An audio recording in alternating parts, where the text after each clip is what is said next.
सरकार ने कहा था 5 साल पहले कि खास महल के लिए हम विशेष कानून लेकर के आएंगे। कल के मंत्रिमंडल में फैसला हुआ है, खास महल के बारे में इन्होंने ऐलान किया था कि खास महल की जमीन किसी को बंदोबस्ती नहीं दी जाएगी। लेकिन आज मैं पूछना चाहता हूं सरकार से कि आखिर पट्टे शहर में आज 4 बड़े बड़े लोगों को कौन लोग हैं जिनको खास महल की जमीन बंदोबस्ती की गई और बंदोबस्ती के तरीके दबंगों को फिर से जमीन देने के लिए रास्ते निकाले गए हैं महोदय। इसके लिए बिल में संशोधन के लिए नहीं बल्कि व्यापक एक बिल लाने की जरूरत थी और इस सरकार ने वहां से भी मुंह चुराने का काम किया है। पूर्णिया और मुंगेर में जो खास महल की जमीन है, जहां गरीब लोगों का मामला है, वहां तो बंदोबस्ती का काम नहीं कराया गया लेकिन पट्टे में कराया गया। यानी कि सरकार आज भी सामंतों के दबाव में बैठी हुई सरकार है, इसलिए इस भूमि के मामले में कोई काम ये नहीं कर सकती।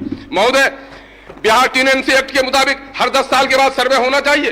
जहां तक खबर मिली है कि 28 जिले में सर्वे का काम चल रहा है, लेकिन कितनी जगह पर पूरा हो सका इसके बारे में सरकार कुछ बताने के पोजीशन में आज नहीं है। महोदय, एक प्रोग्राम चल रहा है national land record modernisation programme, जिसकी वजह से आज भी 17 करोड़ रुपए की मांग की गई है महोदय। लेकिन आज महोदय जो खबरें मिल रही हैं कि इन लोगों ने ये जो डिजिटल नक्शे बनाए जाने हैं उसके लिए इन्हें 1200 और 1500 रुपए में नाअहल लड़कों की बहाली कर ली है। और जब डिजिटल नक्शा बनेगा महोदय, उसमें जरा सा भी बाल बराबर भी अगर सिलेक्शन होगा तो 1 एकड़ 2 एकड़ 5 एकड़ के झगड़े पैदा हो सकते हैं। और जब यह नक्शा आएगा मार्केट में, बाजार में लोगों को मिल पाएगा महोदय, तो उस दिन बिहार में खाना जंगी शुरू हो जाएगा। इसलिए कि जमीन की मापी कहीं सही तौर पर नहीं हो सकती है, इसलिए एक्सपर्ट लोगों ने इसको काम करना चाहिए। उस सिलसिले में भी इसने तवज्जो देने का काम नहीं किया। महोदय, हम बड़े गंभीर रूप से आपको कहना चाहते हैं कि Bihar public land encroachment act जो शहरी और देहाती इलाकों में एक सा काम कर रहा है। शहर की जमीनें हमारी कीमती होती है, देहात की जमीनों में बहुत सारे गरीब बसे हुए हैं, इसलिए इसका अंदाज अलग अलग होना चाहिए महोदय। औकाफ और न्यास की जो जमीन है, उस जमीन को आज भी प्राइवेट लैंड ट्रीट किया जाता है। सरकार के सुनने में आई है बातें कि इस सिलसिले में सरकार कुछ संशोधन करना चाहती है, लेकिन मैं कहना चाहता हूं कि सरकार को गंभीर होना चाहिए। न्यास और औकाफ की जमीन लोकहित की जमीन है, वो विकास के मामले से जुड़ी हुई है और उसको प्राइवेट पब्लिक लैंड गवर्नमेंट की जमीन ट्रीट किया जाए और उसमें से नाजायज कब्जा हटाया जाए। आज औकाफ की जमीन में सरकार के नाकू चले। इसी पटने में अरंडा स्टेट के जमीन पर आज भी सरकार दबंगों का कब्जा बना हुआ है, बल्कि दबंगों का कहते तो कहते आज बल्कि यह है कि सरकार भी खुद कब्जा किए हुए है। न्यास और औकाफ की जमीन को सरकार मुक्ति प्रदान कराए, रिवन्यू में यह मामला आना चाहिए।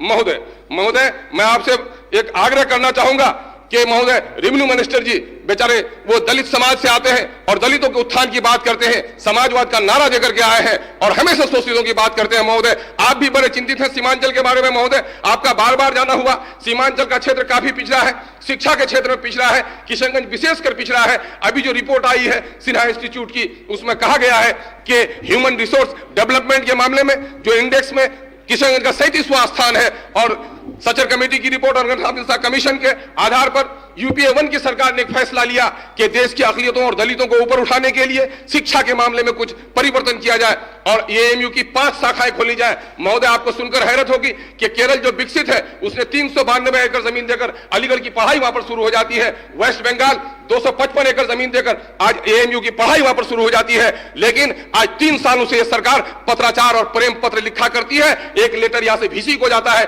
VC का एक लेटर बिहार सरकार को आता है, कभी कहते 100 एकड़ जमीन देंगे, कभी कहते 250 एकड़ जमीन देंगे, कभी कहते 3 टुकड़े में जमीन देंगे। महोदय, 26 नवंबर 2008 में चिट्ठी आई वाइस चांसलर की बिहार गवर्नमेंट के नाम से कि एएमयू के लिए जमीन दीजिए। हम विकास की बात करते हैं, न्याय के साथ विकास की बात करते हैं और विपक्ष ने हमेशा सहयोग किया है कि विकास के मामले में वो देशद्रोही होगा जो साथ नहीं देगा विकास का, वो देश का नहीं, वो इंसानियत का दुश्मन होगा। और राष्ट्रीय जनता दल जनहित के लिए और दलितों के हित के लिए हमेशा अग्रसर रहा है महोदय। और क्या कहा गया महोदय कि आज अलीगढ़ की जमीन नहीं दी जा रही है महोदय, और अलीगढ़ के जमीन को बारे में अगर 6 महीने के अंदर अलीगढ़ को जमीन नहीं दी गई तो अलीगढ़ कोर्ट ने फैसला ले लिया है कि वो यूनिवर्सिटी यहां से खिसक जाएगी। महोदय, अलीगढ़ में जो सबसे पहला लड़का BA पास किया था महोदय, वो लड़का मुस्लिम नहीं था बल्कि नन मुस्लिम था महोदय। आज भी अलीगढ़ यूनिवर्सिटी में 62% लड़के जो नन मुस्लिम होते हैं प्रोफेशनल कोर्सेज में वही पढ़ते हैं। लेकिन ये सरकार न जाने किस दबाव में आ गई है कि अलीगढ़ यूनिवर्सिटी को जात पात और सांप्रदायिक रंग देकर के अलीगढ़ को जमीन नहीं दे रही है। महोदय, हम आपसे विशेष निवेदन करना चाहते हैं कि बिहार का विकास अगर न्याय के साथ विकास होना है तो अगर नालंदा में जमीन दी जाती है 488 एकड़ तो अलीगढ़ को भी जमीन दिया जाए। महोदय, यह किशनगंज का विकास नहीं है, यह अल्पसंख्यकों का विकास विकास नहीं है, ये बिहार का विकास है, ये मानवता का विकास है महोदय। इस पर भी हम आपका ध्यान देना चाहेंगे। एक मुद्दा किशनगंज के बारे में और भी कहना चाहेंगे महोदय कि किशनगंज पूरे जिले में एक ही शहर है और उस शहर में गरीब लोग आज जो बिहार से बाहर रहकर कमा रहे हैं, अपने बच्चों को पढ़ाना चाहते हैं, गांव में स्कूल नहीं है, सड़कें नहीं है, हॉस्पिटल नहीं है, वो शहर के किनारे आकर कैलामनी में जमीन खरीदा, किसी ने 1 कट्ठा, किसी ने 2 कट्ठा, अपने बच्चों को पढ़ाने की ललक है महोदय। लेकिन आज वो जमीन पुलिस लाइन के लिए एक्वायर की जाती है। कहीं भी शहर में 1 किलोमीटर या शहर के अंदर पुलिस लाइन नहीं बनाती। पुलिस का नौजवान हमारा प्रबल नौजवान है, उसको भी सुविधा देना हमारी जिम्मेदारी है, उसको शहर से बाहर कराया जाए और उस जमीन पर कम से कम, चाहे वहां पर किशनगंज में एसएसबी का मामला हो या पुलिस लाइन का मामला हो महोदय, 2 मिनट कहना चाहूंगा महोदय कि वो शहर के अंदर नहीं करके बाहर करा जाए, उसके लिए हम लोग भी सहयोग करने के लिए तैयार है महोदय।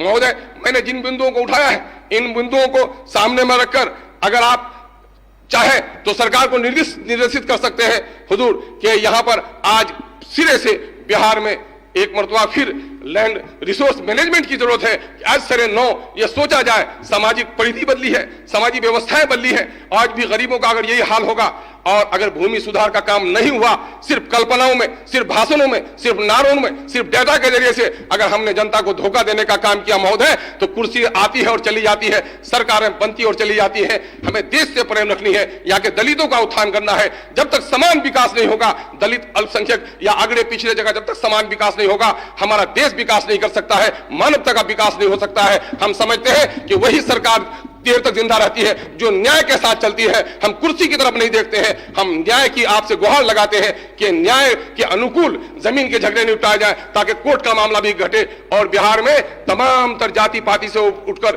बिहार के जन जन और कन कन का विकास हो सके। आपने मुझे समय दिया महोदय, इसके लिए मैं बड़ा आभारी हूं। बहुत बहुत धन्यवाद।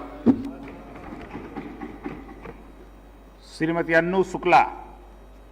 माननीय अध्यक्ष महोदय, आज राजस्व भूमि सुधार विभाग का जो बजट प्रस्तुत किया गया है, मैं उसके पक्ष में बोलने के लिए खड़ी हुई हूँ। माननीय मुख्यमंत्री नीतीश कुमार जी के नेतृत्व में राज्य के सभी नागरिकों को सुगम एवं सुलभ राजस्व प्रशासन व्यवस्था उपलब्ध कराई जा रही है, जिससे सभी वर्गों के विषय रूप से व्यवस्था उपलब्ध कराई जा रही है एवं पिछड़े वर्ग के लोगों को भूमि उपलब्ध कराई जा रही है।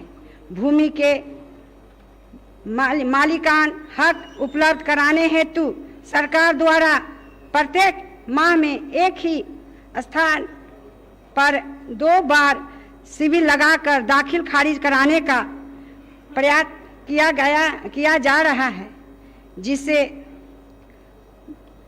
अपने में लड़ाई ना हो। व्यवस्था सही होने के लिए अपनी